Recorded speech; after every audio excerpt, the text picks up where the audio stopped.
ఓ కాక ఎందుకైనా మంచిది నీ ఇల్లేడుందో చూసుకో చెరువుకు దగ్గర పట్లున్నావు మళ్ళా నీ అవ ఇది మా తాత కట్టిన ఇల్లు రాబాయ్ మా నాయనున్నాడు ఇప్పుడు నేనుంటున్నా కొత్తగా ఎఫ్టీఎల్ ఏంది గిఫ్టీఎల్ ఏంది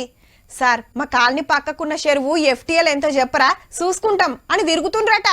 ఎఫ్టీఎల్ అంటే ఫుల్ ట్యాంక్ లెవెల్ చెరువు నిండితే ఎంత దూరం బరుసుకుంటదో అంత దూరం అన్నట్టు ఏ చెరువు ఎంతుంది ఎఫ్టీఎల్ ఎంత బఫర్ జోన్ ఎంత ఎంత అమ్ముకుండ్రు ఎన్ని ఇండ్లు కట్టిండ్రు అనేది ఎవ్వలకు నిక్రంగా తెలియకుంటుంది ఒకళ్ళు అంతా అంటారు ఒకళ్ళు ఇంత అంటారు అంతా ఆగమాగం ఉంది కాబట్టే ఎఫ్టీఎల్ డిసైడ్ చేసే పని పెట్టుకుంది హైడ్రా రిటైర్ అయిన నీళ్ల శాఖ ఆఫీసర్లు వీసీలు ప్రొఫెసర్లు పచ్చదనం కాపాడేటోళ్ళు చెర్ల గురించి బగ్గ తెలిసినోళ్లతోని మీటింగ్ పెట్టి ఎట్లా చేస్తే బాగుంటుందో సలహాలు తీసుకున్నారు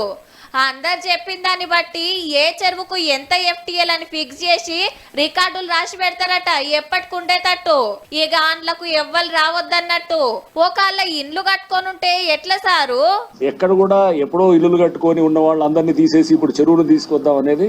అసలు ప్రభుత్వ ఆలోచన కాదు హైడ్రా ఆలోచన అంతకన్నా కాదు ఎఫ్టీఎల్ లో రేకుల షెడ్లు వేశారు it's use for commercial activity గదన్నట్టు ఇండ్ల తెరువు రారట గాని రేకుల షెడ్లేసి దుకాణాలు గోదాంలు నడుపుతుంటే మాత్రం పక్కా బుల్డోజర్లు దింపుతారు ఈ నడుమ కూల్చుడు జోరుండే పబ్లిక్ రియాక్షన్ చూసి బిరేకులు వేసుకున్నట్టున్నారు